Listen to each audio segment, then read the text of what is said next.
John's a big Tiger supporter. He just got solar power installed. He used to spend $600 per quarter on power, but with his new bill plus Metro Solar Easy Payments, he's saving $169 per quarter from day one. That adds up to $88,000 after 25 years. So no, John can't own his power company, but he can own his solar system.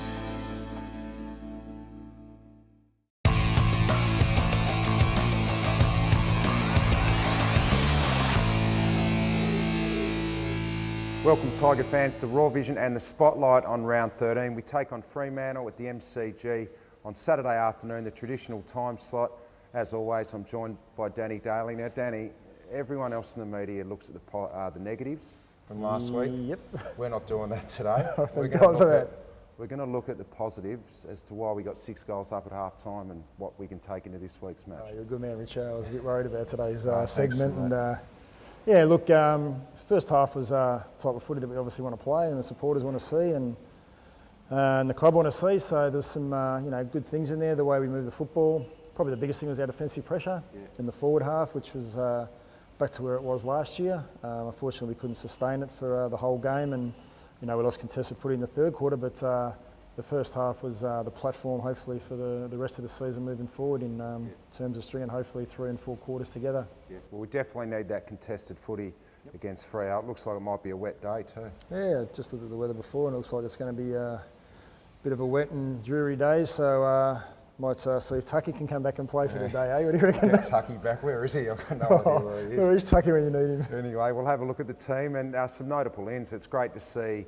the old skipper, Chris Newman, back. Obviously, Hampson is back into the side and Grimes, Thomas and Vickery go out with the suspensions. Yeah, it's good that Newey's back after missing 4 or 5 weeks with his calf. Old man's injury, I think they call it now, but he's trained the house down the last couple of weeks and gives us a bit of experience out there, a bit of run, whether we're playing forward or back, we're not too sure yet, but he's a welcome addition to the side. And Grimes, you just come back into the back line, obviously? Yeah, Grimes will come back in after missing the week and strengthen up our back line.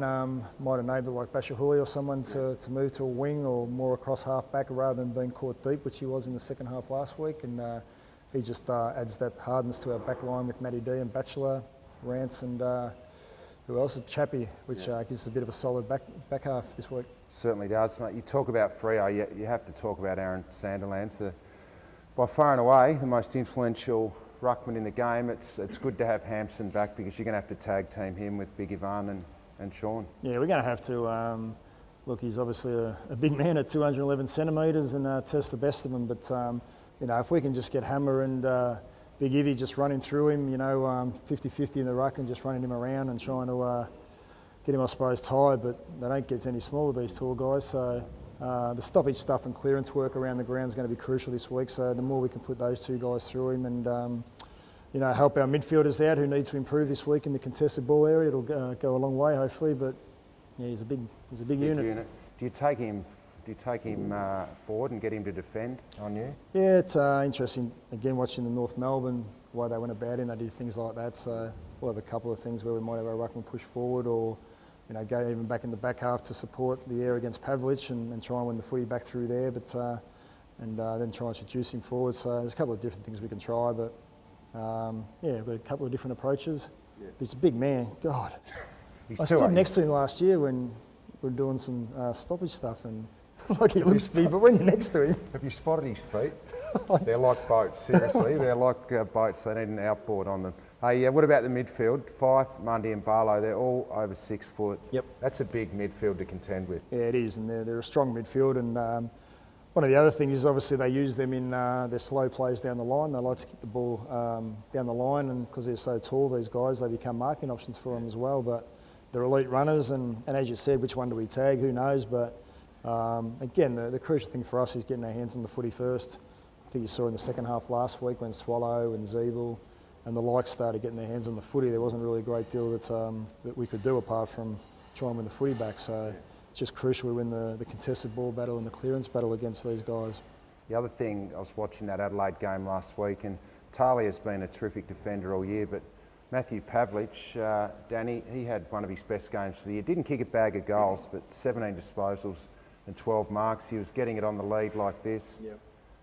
and you know he can take a contested mark as well. So do you stick with one defender all day, or do you have to put different guys through him? Yeah, I reckon we'll, again with Grimesy coming back in, it allows us to rotate a few guys through him, Rancy and Chappie, Grimesy, these sort of guys. He didn't play against us last year in round 17, but 2 years ago he kicked 6 against us in the wet when they got over the line by 10 points. So it's really important we just keep up our work rate against him, so the more defenders we can put through him and be up his arse, the better we're going to be, I think. Yeah, he likes to get up the ground at times as well. Yeah, let's get up and then get back in a paddock, run back. So, again, we'll have some different scenarios to deal with that. But again, as we say every week, the pressure that the forwards and mins can put on their opposition will go a long way to helping him not score as many goals as we hope he doesn't.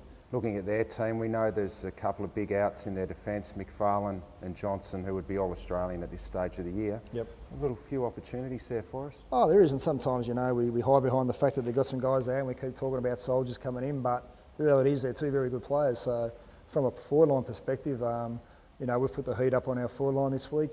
Jack and obviously Ty's out, Lids if he plays forward, and there's a great opportunity for him to make a statement this week, our forwards. And again, if our midfielders can get the ball in to the areas that we want to make them defend, we should go okay. But again, their work rate needs to be up, and that's a real challenge for our guys to make sure, because they're the best defensive unit in the AFL, so they don't get too many scores kicked against them. So if we can kick a dozen goals, we're going to be in the game for a long way.